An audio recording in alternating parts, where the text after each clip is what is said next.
वक्त कम है और इसी बीच देश भर में एक बेहद जरूरी सूचना फैल रही है जो सीधे आपके बैंकिंग, टैक्स और वित्तीय जिंदगी को छूती है।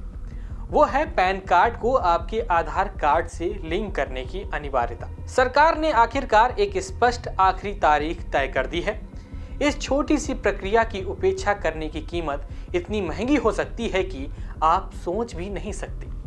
नमस्कार, मैं हूं अभिषेक त्रिपाठी और आप देख रहे हैं सरकारी मंथन, जहां हम आपको सिर्फ खबरें ही नहीं दिखाते बल्कि उस खबर का मंथन करते हुए एक नया नजरिया आपके सामने लेकर आते हैं। जी हां, हम भारतीयों के लिए पैन कार्ड और आधार कार्ड सिर्फ पहचान के दस्तावेज नहीं रहे, वे अब आपकी वित्तीय पहचान की रीढ़ बन चुके हैं।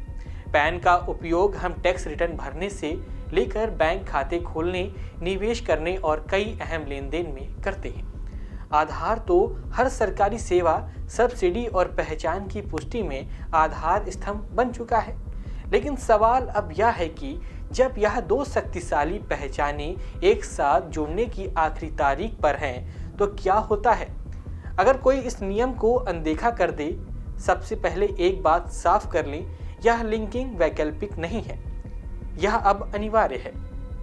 इनकम टैक्स विभाग और सरकार ने स्पष्ट किया है कि यदि आप 31 दिसंबर 2025 तक पैन को आधार से लिंक नहीं करते तो 1 जनवरी 2026 से आपका पैन कार्ड निष्क्रिय घोषित कर दिया जाएगा। इसका मतलब यह है कि आपका पैन डीएक्टिवेट हो जाएगा और आप ना तो टैक्स रिटर्न दाखिल कर पाएंगे, ना बैंकिंग में अपनी पहचान के रूप में इसका उपयोग कर पाएंगे, ना ही वित्तीय लेन देन कर पाएंगे जिसकी पहचान पैन पर आधारित होती है।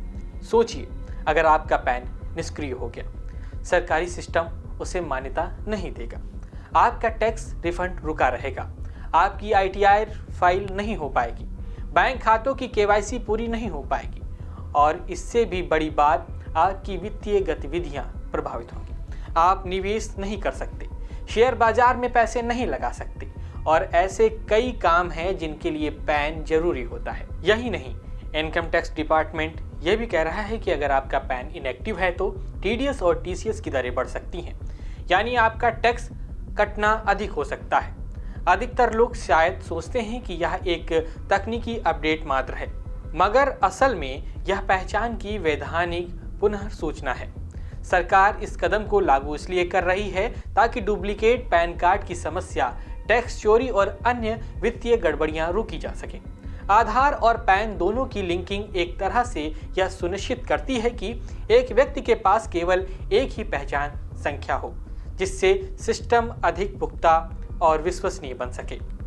अब बात करते हैं कि इसे कैसे पूरा किया जाए।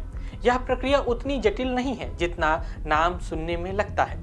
सबसे आसान तरीका है इनकम टैक्स डिपार्टमेंट के आधिकारिक ई फिलिंग पोर्टल पर जाना।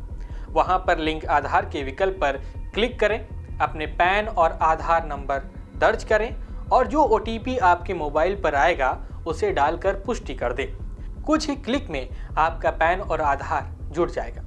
इसके अलावा एसएमएस के माध्यम से भी लिंक किया जा सकता है। एक सादा एसएमएस भेजकर आप यह कार्य कर सकते हैं। यह विकल्प उन लोगों के लिए उपयोगी है जिनके पास कंप्यूटर या इंटरनेट की सुविधा नहीं है।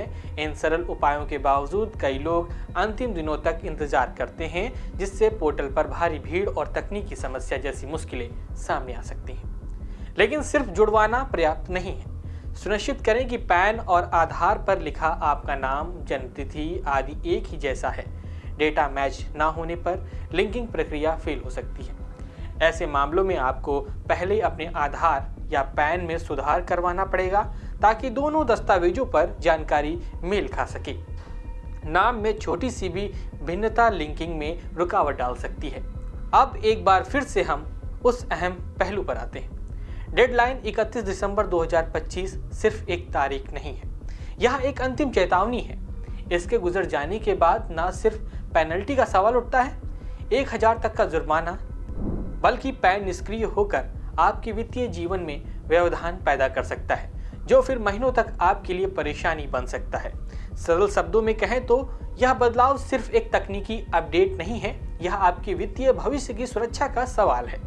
आज का यह कदम सरकार की जवाबदेही, टैक्स प्रशासन की पारदर्शिता और आपके आर्थिक हितों को बचाने की दिशा में एक महत्वपूर्ण कदम है। वक्त अब लंबा नहीं बचा है। अगर आपने अभी तक पैन और आधार लिंक नहीं किया है तो यह आखिरी चेतावनी आपकी खिड़की है। इसे छोड़ना महंगा पड़ेगा। समय आ गया है, आज ही लिंक करें, वरना 2026 की शुरुआत आपके लिए परेशानी लेकर आ सकती है।